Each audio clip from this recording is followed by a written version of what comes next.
Hola Juan Carlos, ¿me escuchas? Sí, perfecto. Estoy en Texas en este momento, Bueno, estamos en Estados Unidos, en México, yo estoy conectado desde Ujú. Oaxaca y en Pero soy realidad, colombiano. Colo- Julio, hace cuánto saliste de Colombia? Hace 8 años. Hace 8 años. Entonces siento a Ecuador muy en el corazón. Tengo amigos en Ecuador y son vecinos patrióticos, así que lo tengo muy dentro del corazón. Excelente. Julio, ¿nos podrías contar también un poquito, cuéntanos un poco de cómo estás, qué es lo Alejandro, si deseas estar un momento todavía con nosotros o cómo estás tú de tiempo, Como tú prefieras. con gusto tenerte también.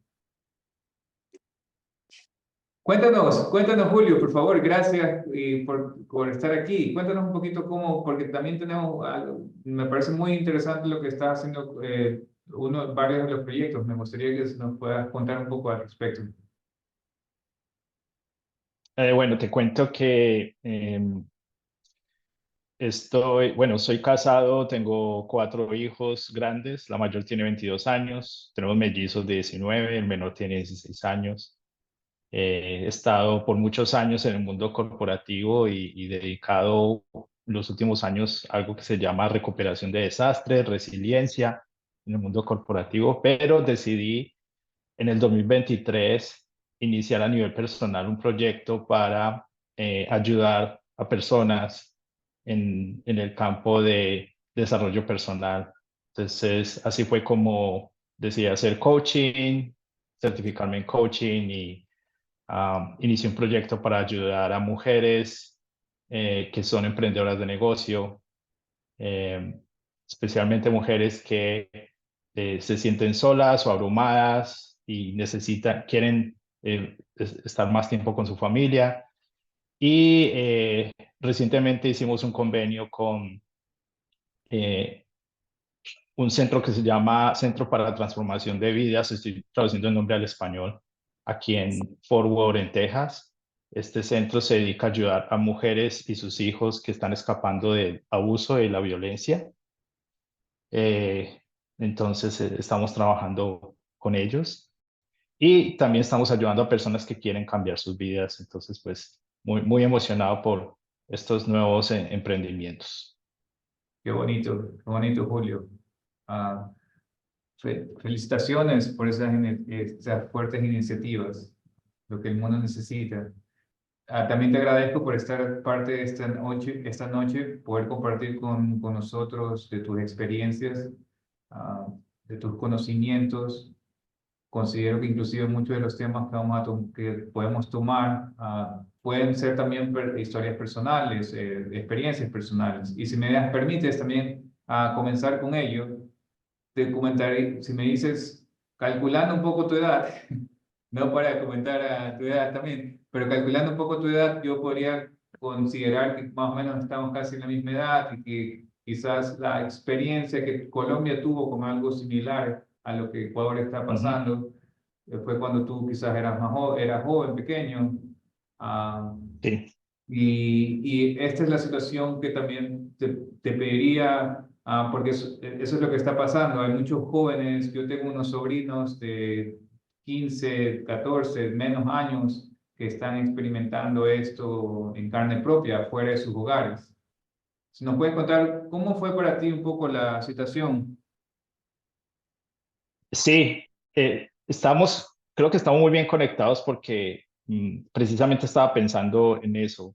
Ni siquiera, esta es la primera vez que hablamos, y de hecho ya estaba pensando, recordando eh, esos años. Yo soy de Medellín y en Medellín hubo una época de mucha violencia porque allá fue donde nació el cartel de Pablo Escobar. Entonces, estuve muy cercano. Estuve en la ciudad, vivía en la ciudad.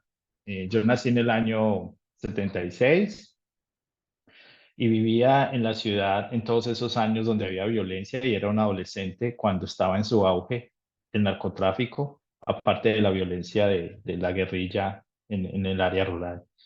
Entonces, te puedo decir que a nivel personal, sé de qué se trata vivir en un país en medio de conflicto, porque Colombia ha vivido por conflictos en muchos años, se puede decir que de manera casi permanente, pero hubo épocas muy difíciles como esas, la época del narcotráfico, donde tú salías y no sabías si volvías a la casa, épocas donde había un desempleo y las opciones para ganarse la vida para los jóvenes era las actividades ilícitas.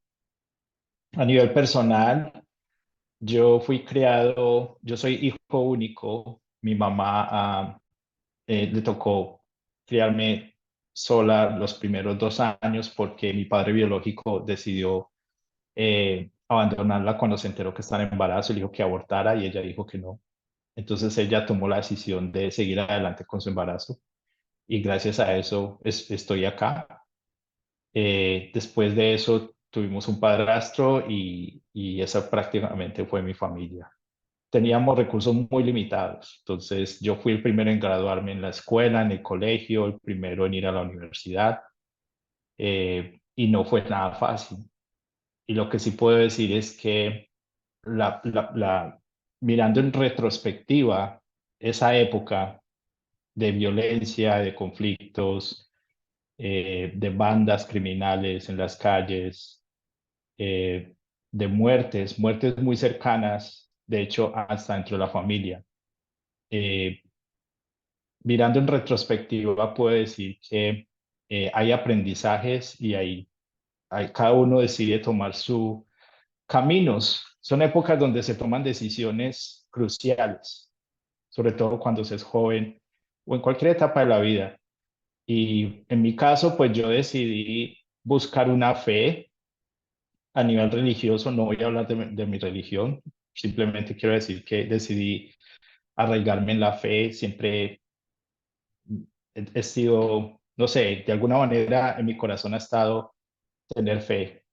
Después, cuando tuve 19 años, decidí ser misionero y fui a un área en Colombia donde había mucha violencia y estaba la guerrilla apoderada de la zona y fui misionero en esa área.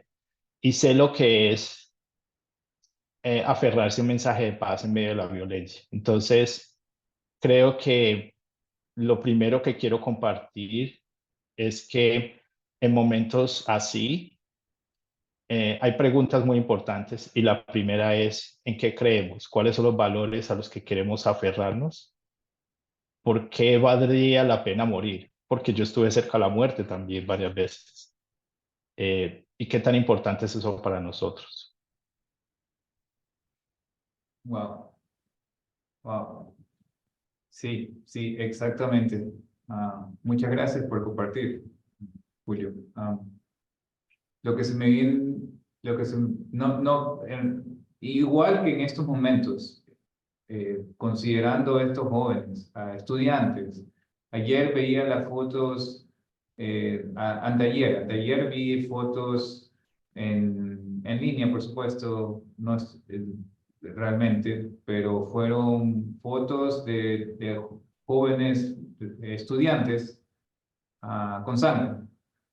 Y yo creo que lo fuerte, bueno, aparte de las cosas que están pasando y que la gente, lo que están viendo jóvenes, niños, padres, madres, todos, es que a veces comienzas a ver realmente tu uniforme, por ejemplo, ves el uniforme de tu colegio y ves una persona llena de sangre. Entonces ahí es cuando comienzas a ver, ese pudo haber sido yo, o ese fui yo, o ese es Ujú, tu familia, eso es tu situación. Y ahí es donde comienzas eso fue el trigger, eso fue la forma que realmente quisimos realmente comenzar a crear un espacio para compartir historias, compartir situaciones. Y me parece muy bonito el mensaje que das. Yo creo que le llega mucho a la sociedad de Ecuador, donde la religión, la fe es muy importante. Tener un mensaje de paz dentro de una zona de guerras, sí, me parece es muy fuerte. Si te pudiera preguntar, ¿qué mensaje les podrías dar a jóvenes en estos momentos? ¿Qué, sí, ¿qué palabras podrías darles de cómo sobrellevar estos días? Bueno, es una pregunta súper importante y espero poder compartir algo que sirva a los jóvenes. Lo primero que yo quisiera decir es que eh, cuando uno es joven es fácil juzgar y es fácil asumir verdades absolutas. Simplemente a veces es el camino fácil asumir que un bando u otro tiene la razón y culpar, ¿sí? Culpar al gobierno, culpar a los padres, culpar a la familia, culpar al que sea para justificar la posición que estoy asumiendo, sea cual sea la posición. En algunos casos, tener esa postura radical de que yo tengo la razón y un solo grupo tiene la razón y los demás están equivocados, en vez de ayudarnos a avanzar, lo que hace es todo lo contrario. ¿Sí? Entonces, lo primero que yo quisiera invitar a los jóvenes a hacer es asumir una posición crítica y objetiva frente a lo que está pasando, independientemente de lo que piense en su familia, de lo que haga el gobierno, de lo que pase alrededor. La posición crítica significa entender por qué está pasando, entender varios puntos de vista y no simplemente aferrarme a un punto de vista. El hecho de, es fácil entrar en conflicto y en contiendas innecesarias. Un ejemplo de contienda innecesaria es, como tú votaste por este presidente, solo un ejemplo, y a mí no me gusta ese presidente, entonces tú eres culpable de lo que está pasando. Y eso no es cierto, ¿sí? O por lo que tú no votaste en el pasado o el partido político al que tú perteneces, entonces tú eres culpable de algo o yo soy culpable de algo. Entonces, ese tipo de conversaciones no sirven absolutamente para nada. O sea, lo único que hacen es crear distancia, ahondar conflictos, de hecho, crear conflictos donde no deberían existir conflictos, ¿sí? Entonces, cuando se es joven es fácil entrar en conflictos porque las emociones son fuertes, porque es difícil entender lo que pasa, porque yo quiero sentirme seguro, porque la incertidumbre no me gusta, porque no me gusta eh, luchar por algo, por las razones que sea. Es fácil aferrarme a una verdad que justifique el camino fácil para mí y no siempre el camino fácil es el mejor. Mirando en retrospectiva, conocí personas, amigos, personas que decidieron entrar en bandas delincuenciales o se involucraron con el narcotráfico y terminaron mal, ya no están. ¿Sí? En su momento tenían dinero, en su momento tuvieron poder o control o lo que fuera, pero ellos querían culpar a sus padres o la economía o al que fuera para poder justificar lo que estaban haciendo y de qué les sirvió. Eh, También tengo casos, por ejemplo, de un familiar que él hacía parte de una banda y decidió, cuando su hermano fue asesinado, decidió salirse de esa banda. Y en esa época lo que normalmente pasa es que cuando alguien quiere salirse no puede y también lo pueden matar, lo pueden asesinar. Entonces, no es tan sencillo como decir, me salgo, ya no voy más, pero él decidió hacerlo y él decidió convertirse en una persona de bien y logró sobrevivir. Le tocó esconderse, le tocó huir, pero finalmente dijo, esto no es vida para mí. Y ahora él está vivo, él tiene un empleo honesto, tiene familia, tiene hijos y tiene una buena vida. No es rico, entre comillas, pero yo diría que es millonario desde el punto de vista de que tiene salud, tiene trabajo, tiene familia, tiene hijos y tiene la vida que quiere y puede ir tranquilo y no se está escondiendo. Entonces, el mensaje que quiero dar a los jóvenes es, esta es la época para ustedes de tomar decisiones muy importantes y en un ambiente de caos es difícil tomar decisiones importantes, pero es más importante entender y analizar las decisiones que va a tomar, porque eso va a determinar el futuro. Muy Ese es uno de cierto. los mensajes. Y el otro mensaje es aprender a tener discusiones con los padres, conversaciones, no discusiones, conversaciones. A veces la palabra discusión en español tiene otro sentido, pero qué bonito sería como jóvenes aprender a discutir, perdón, aprender a conversar en vez de contradecir, simplemente escuchar y dar opiniones y no tomar ninguna opinión de nadie a nivel personal, sino entender.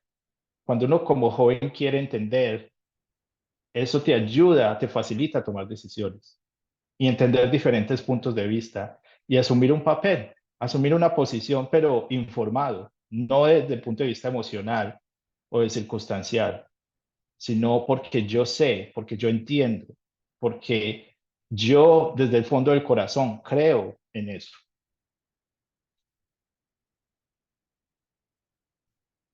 Completamente de acuerdo, completamente de acuerdo. Y qué fuerte mensaje realmente. Es una lección muy fuerte, yo diría inclusive para ambos, para los padres también, Sí, sí. porque eh, consideramos muchas veces que nosotros tenemos más experiencia y que nosotros tenemos la razón y que deben hacer lo que nosotros tienen que decimos. Ah, Tengo esta persona que también siempre me ha estado enseñando últimamente en que realmente inclusive las personas que más te aman son las personas que inclusive a veces tienen un efecto de detenimiento de tu crecimiento, detenimiento de lo que te puede realmente llevar a un mejor nivel, digamos, debido a ese, y no es porque lo hacen intencionalmente, sino simplemente es porque es ese sentimiento de protección Ujú. que a veces los ciega, a veces nos ciega y pensamos que estamos haciendo lo correcto, pero en realidad a veces estamos bloqueando o doctrinando nuestra forma de pensar. Sí, ¿Cómo, cómo lo ves realmente? Sí, si me podrías contar no, cómo lo... no, disculpa, quería solo agregar un tema y es cuando tú mencionaste a los padres, me gusta que hayas incluido a los padres porque lo que pasaba en la época, cuando yo vivía en Medellín, en esa época de violencia, nuestros padres no hablaban mucho con nosotros de lo que estaba pasando. En el sentido, no era, los latinos tenemos temas tabús, ¿sí? Y cuando hay violencia, eso se vuelve un tabú también. Entonces, no había algo como sentarse en la mesa, hablar de situaciones y de tomar decisiones. Eso no era muy frecuente. Eso no pasaba, de hecho. Y creo que es importante eh, poner sobre la mesa esos temas. Algo que yo hago con mis hijos, por ejemplo, estando en Estados Unidos, aquí no hay la producción, pero hay el consumo. Entonces los conversamos mucho sobre todo ese tipo de temas y todo lo que se ve para que ellos puedan tomar decisiones. Ahora, referente a lo que está pasando en Ecuador, es súper importante que los padres hablen con sus hijos. Yo estoy, por ejemplo, los últimos años que trabajé en resiliencia y en recuperación de desastres, sobre crisis, eso es algo súper importante. Eh, Acá en Estados Unidos están muy avanzados en el tema y cuando hay una crisis hay una manera, ya tienen planes para recuperarse, ¿sí? Por las situaciones climáticas, por diferentes situaciones. En yo asumo que en Ecuador es similar a Colombia en ese sentido y que uno no piensa mucho en el futuro y entonces esos temas no se abordan mucho. A lo que quiero llegar es bueno tener conversaciones con los hijos de qué vas a hacer si te enfrentas a esta situación. Yo he hablado, de hecho, con mis hijos sobre qué vamos a hacer si yo no estoy y mi esposa también, ¿sí? O qué decisión vas a tomar si te enfrentas en un momento donde tu vida es amenazada. O si hay una crisis y tienes que salir huyendo de tu casa. O si te encuentras en una situación muy comprometedora donde la integridad de tu vida está en juego. ¿Qué decisión vas a tomar? Cuando se habla de este tipo de temas con anticipación, es más fácil tomar decisiones en medio de circunstancias apremiantes, cuando no tienes mucho tiempo para pensar. Pero si no se abordan esos temas con claridad sobre una mesa, en un espacio que está un poco más tranquilo, más seguro que es el hogar, es mucho más difícil tomar decisiones acertadas y por eso hay desespero y eso aumenta al caos, eso agrega al caos. Entonces, cuando tú mencionas el papel de los padres, creo que es súper importante hacer énfasis en eso. No significa que como padres vamos a ignorar o a pretender que todo está bien y tampoco vamos a aumentar o agrandar los problemas. Es difícil, pero la postura correcta es entender los problemas y empezar a tener conversaciones francas y sobre todo evitar el conflicto dentro de una familia. Es lo peor que puede pasar, ¿no? No debería haber conflictos familiares sobre situaciones que están pasando afuera del hogar, sobre temas políticos, sobre temas, no, debería, si la familia está unida, es más fácil superar una crisis y tomar decisiones cuando todos se apoyan. Qué qué buen mensaje, Julio. Una familia unida puede pasar estas crisis. Y al final, inclusive eso te preguntaría, me gustaría preguntarte con relación a lo que estamos hablando, a familias unidas. Uno, en estas situaciones en Ecuador, personalmente yo creo que lo que experimenté fue una guerra, fue cuando hubo una guerra entre Ecuador y Perú. Era diferente a lo que está pasando ahorita. Ahorita es una guerra que se está pasando en las calles. Algo que tú experimentaste similar.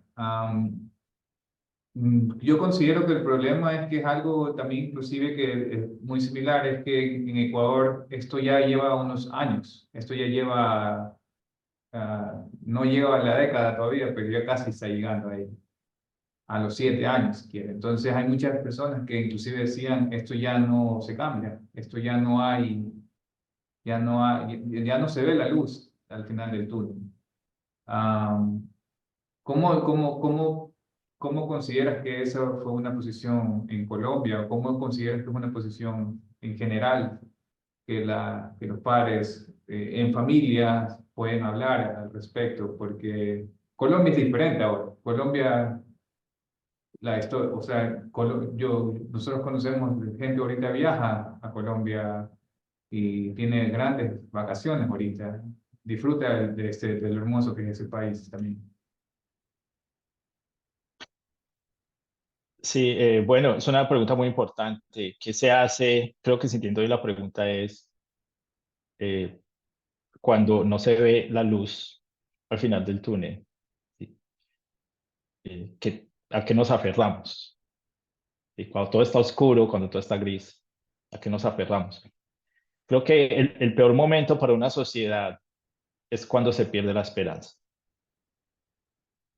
Em, Siempre, en cualquier lugar, en cualquier momento de la historia, las crisis se superan, obviamente, dependiendo de las situaciones.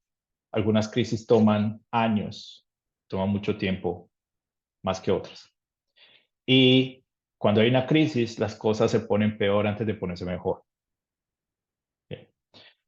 Pero en el momento en que las cosas están mal, eh, para mí y aquí quiero separar el tema religión, la fe, por lo menos en un futuro mejor, es lo más importante.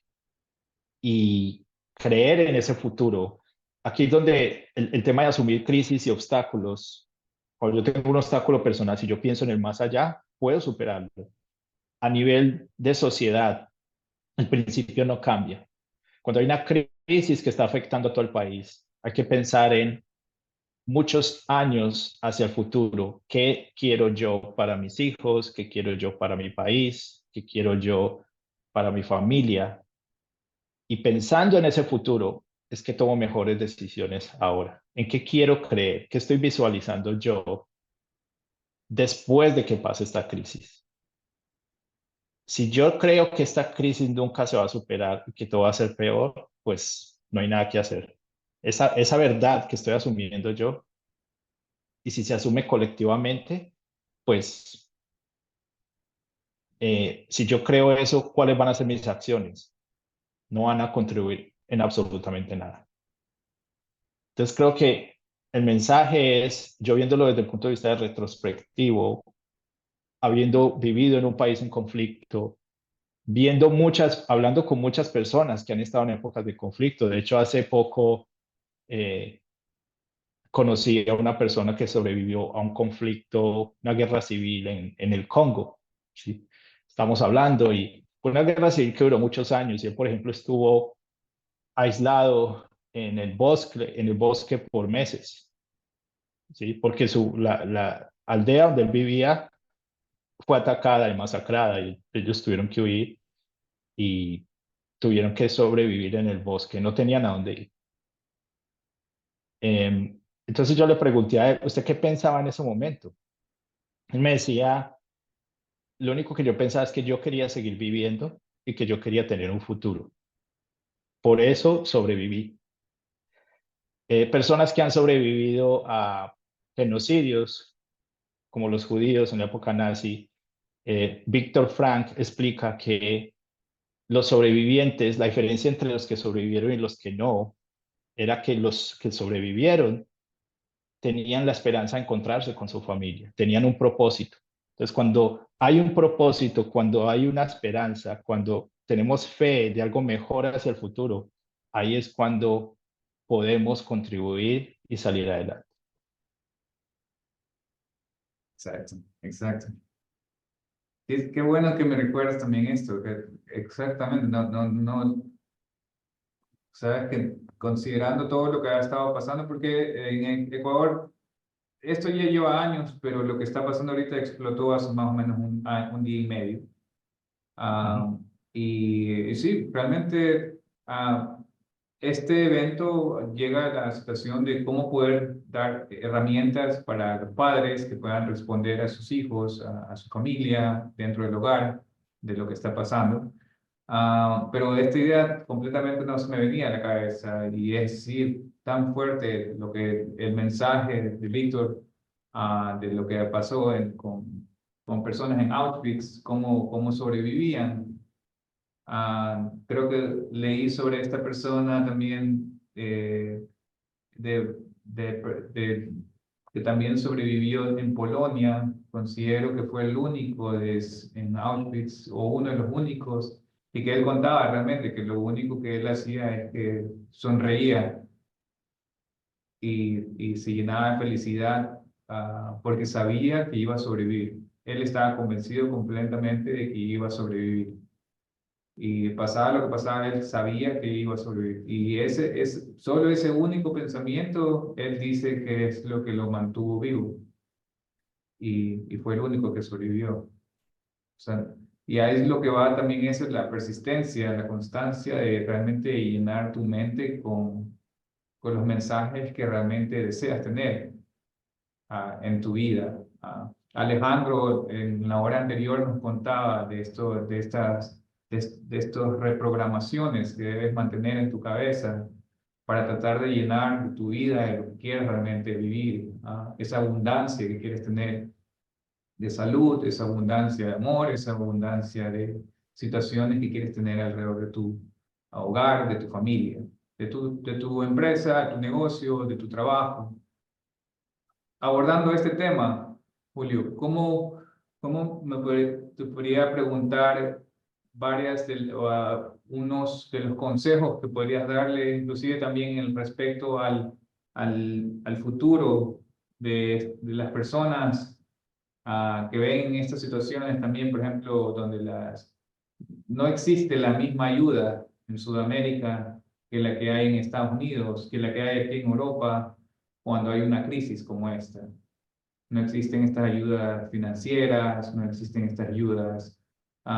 ¿Cómo ves tú realmente? Porque esto tiene que ver mucho también con las personas que son emprendedoras, digamos, que están creando sus nuevas vidas. ¿Cuáles son los consejos que podrías ah, comentarnos en este caso, en el momento de cómo salgo adelante mañana? ¿Qué hago mañana para salir adelante? Sí, bueno, lo más importante, yo considero que lo más importante es tener un propósito personal, independientemente de donde tú vivas. Eso es lo más importante. Ahorita que estamos ayudando a mujeres que están escapando de violencia y abuso, nos hemos dado cuenta que hay un patrón entre ciertos grupos. Hay un grupo que reincide. Por ejemplo, eh, hay un grupo de personas que deciden volver a sus hogares a pesar de que saben que no es el lugar adecuado, no es seguro para ellos, pero deciden volver porque no creen, simplemente porque no creen. Ellas no creen en sí mismas, no creen que puedan ser autosuficientes, no creen que puedan crear una vida para sí mismas por todos los mensajes que han tenido todo el tiempo en el hogar, de que valen menos, de que si tú no, por ejemplo, el esposo les dice, si tú no estás conmigo no eres nada, todo ese tipo de mensajes se van calando en el subconsciente y finalmente llegan a creer que no hay esperanza fuera de esas cuatro paredes. Entonces yo creo que el mismo mensaje aplica sin importar dónde tú estás, porque yo crecí con una familia de recursos limitados y a mí me decían ir a la universidad, no, consiga trabajo porque no hay plata para la universidad. Bueno, todo ese tipo de cosas te dicen y es difícil, no estoy diciendo que es fácil, pero si yo tenía ese propósito, yo voy a ir a la universidad, yo me voy a graduar, yo voy a conseguir este trabajo, yo voy a tener este nivel de ingresos, yo voy a vivir, voy a tener este estilo de vida. Cuando tú tienes ese propósito, cuando tú tienes tus sueños claros, no importa dónde estés ni cómo estés, eh, vas a salir adelante. Entonces, lo único que yo aconsejaría es tener un propósito claro, tan poderoso, que me va a dar la motivación necesaria todos los días para despertar y salir a luchar, a trabajar por lo que quiero. Y las circunstancias pueden ser muy difíciles, pero cuando yo tengo claro lo que quiero, yo sé que lo puedo lograr. De acuerdo. Muchas Lo otro es gracias. que no deberíamos desconectarnos de la realidad. A veces eh, es importante entender que cuando quiero reprogramar mi pensamiento, no es posible pensar que todo es positivo. Yo creo que la manera adecuada de asumir es, debo visualizar que siempre hay luz después de la tormenta. O sea, la tormenta pasa, llega y se va y no me está dejando ver el sol. Sin embargo, el hecho de que haya una tormenta me hace más fuerte y me hace resiliente. Entonces, cuando tengo obstáculos, piedras en el camino, es una oportunidad de crecer. Cuando hay circunstancias difíciles, es una oportunidad de aprender, ¿sí? Cosas que no aprendería de otra manera. Entonces, cuando asumo esa mentalidad de que hay un obstáculo, no tengo algo, no tengo ayuda financiera, entonces tengo que volverme más recursivo y encontrar otra manera de lograr las cosas. Si me aferro a mis valores y a mis sueños, todo se va a dar, pero lo importante es lo que yo creo. Exacto, exacto. Muy cierto, Julio. Realmente, inclusive, ahí está la línea entre, como considerar que si alguien, una joven, un joven, recibe todo fácil, ah, realmente no llegan a apreciarlo o no llegan a tener las experiencias para saber cómo, cómo sobrellevar un alto nivel de estrés, cómo se llevar a un gran problema, cómo buscar la manera de pasar esa montaña, porque sabes que detrás de esa montaña existe el, el océano que te está esperando. Solo tienes que pelear cada kilómetro de esa montaña hasta que pasas. Y realmente eso viene de las experiencias fuertes de nuestra vida. Eso realmente no es algo que se lo podemos explicar, inclusive. Ah, yo estoy muy agradecido también de cada de las cosas que realmente en su momento me parecieron eh, imposibles o injustas, pero sin ellas no fuera lo que he podido llegar a ser hasta ahora. Entonces, esa es la línea que realmente creo que a veces, inclusive, es difícil entenderla en el momento. Ujú. Así es. Sin embargo, cuando ya lo has vivido suficientes veces, la próxima vez que te pase, en cambio, ya lo ves de una forma diferente. Ya ves como que, ok, estoy en ese momento en que es como que la vida me está diciendo de que estoy haciendo ahorita o lo que está pasando ahorita es simplemente porque me está llevando a ese océano me está esperando. Si sigo peleando cada día, si sigo peleando la hora, si sigo aguantando lo que esté haciendo en este momento, me está llevando pequeño, a esa pequeña situación. ¿Cómo lo ves también, si te puedo preguntar? Porque me contaste que tienes un hijos ya mayores. Yo tengo una hija pequeña, entonces todavía estoy aprendiendo en ese caso. ¿Cómo lo ves tú en este caso? Yo te diría inclusive, porque también en Ecuador tenemos todas las diferentes situaciones.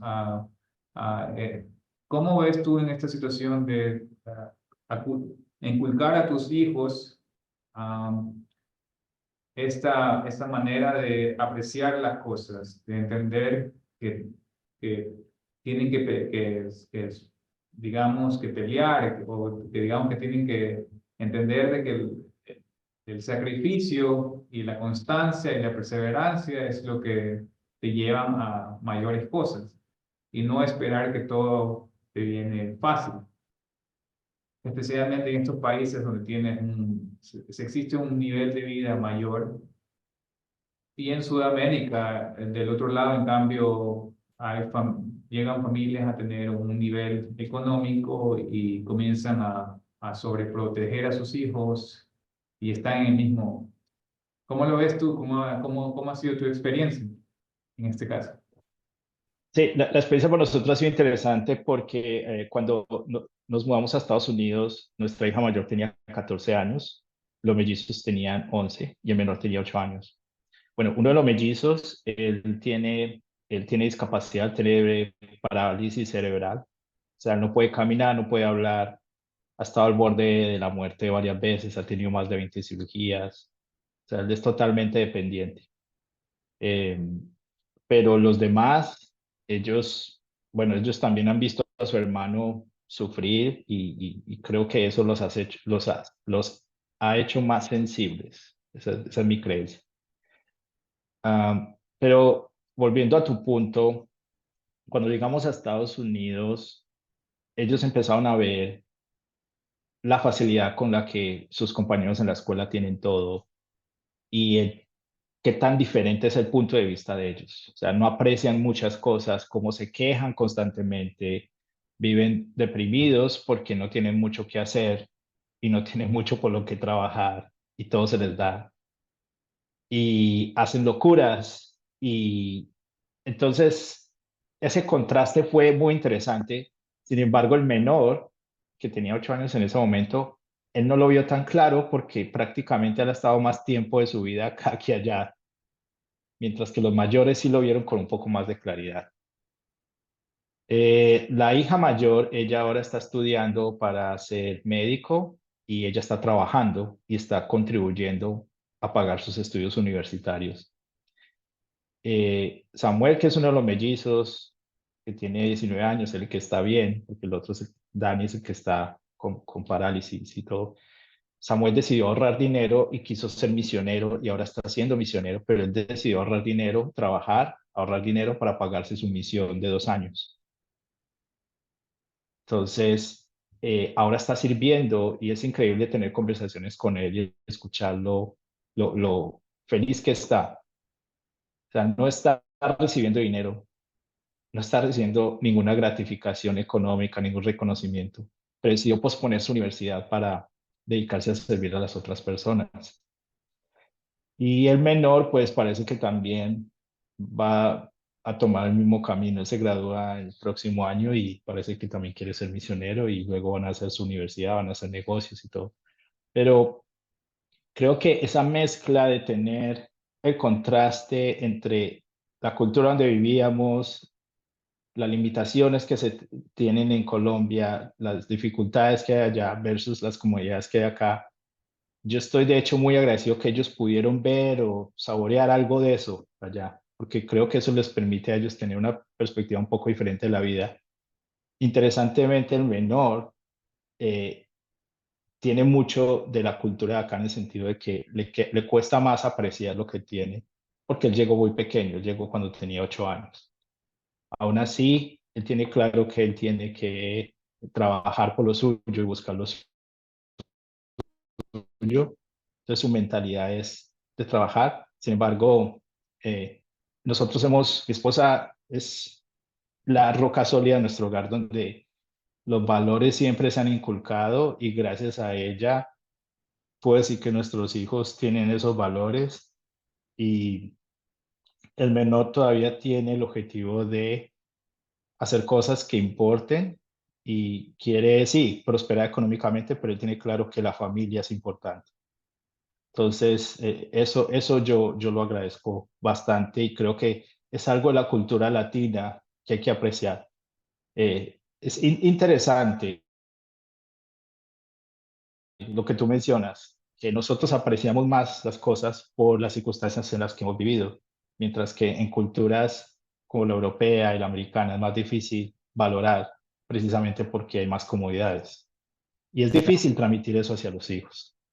Sí, sí, sí, yo podría compartir súper rápido es eso, exacto. Solo ese punto es ese que hay unas maravillosas lecciones que se pueden tomar digamos, de países como los que vivimos, de cómo tratan a los niños, en lo que tiene que ver con ahorrar, en lo que tiene que ver con manejar el futuro financiero, digamos, de salud. Sin embargo, estas lecciones de apreciar, estas lecciones de emoción, estas lecciones de familia, ah, yo creo que son únicas, no son únicas, pero son muy especiales en Latinoamérica. Son muy especiales. Y esas sí las traemos de nuestros países. Julio, ha sido una excelente conversación. Muchas gracias, Julio. Muchas Muchas gracias. gracias por la invitación, Juan Carlos. Ha sido un placer.